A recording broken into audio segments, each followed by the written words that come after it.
So unless you've been living under a rock recently, you've most likely heard about the debt ceiling. And of course, that just gives us one more thing to worry about. However, you shouldn't really be worried about the debt ceiling. The US debt ceiling was first in place in 1917, and we've actually had one in place ever since. Now, more so recently, we've had the debt limit suspended, meaning we're not going to necessarily look at the budget, go into the budget, or see what the ramifications are. And that's why we sit here today with the politicians arguing over how that is going to be raised. Now, the short and sweet of the debt limit is we need to generate enough revenue to cover our outstanding debts.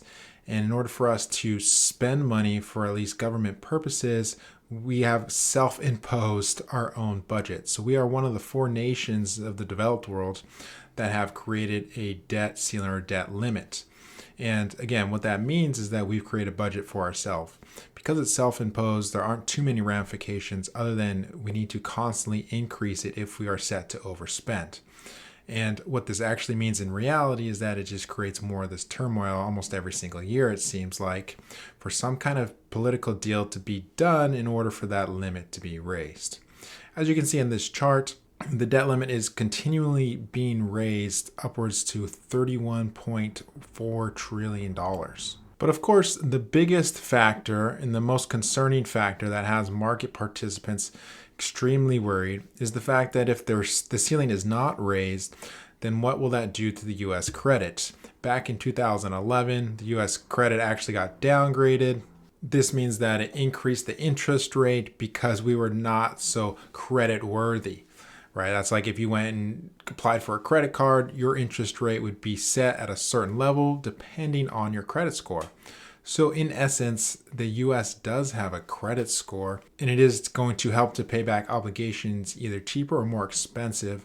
And partly what has happened is that since the US interest rates have been rising over the last year and a half now, that creates a bigger burden for the U.S. to pay back the debts because the interest rate is higher, meaning if you went and got a credit card at 0% interest and the interest suddenly turned on and it was at 5.5% to 6% interest rate, you would be owing interest on that debt.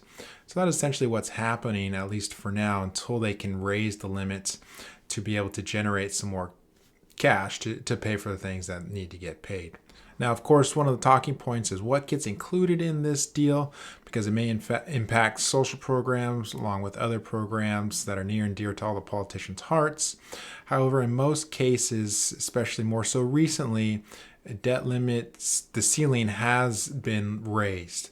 It's almost political suicide for them not to agree to some version of a deal to keep things moving. So every year or so, it seems like I'm talking about this, but in reality, they end up getting a deal. It's really close to the final hour.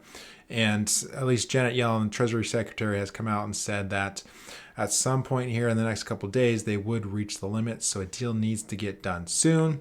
And we anticipate that to be the case. So as you can see, we're not really worried about the debt ceiling talk because we know these things will come and go. And once this debt ceiling headline has gone away, there's going to be another headline that will come into play to create worry, chaos, and confusion around how you're investing and what you're planning for in the future. So if you have questions, comments, or concerns, or you're worried about some of this debt ceiling stuff, feel free to give us a call. Be happy to chat in more detail around what this means for you and more particularly your financial plan. Of course, there are people in your life that don't have a financial plan. So if you feel really strongly to help those people, make sure you send them our way, as we're always looking to help more individuals and families who do not have financial security in their lives. So I hope this video is helpful. Hope you have a great day and enjoy the rest of your weekend. Take care.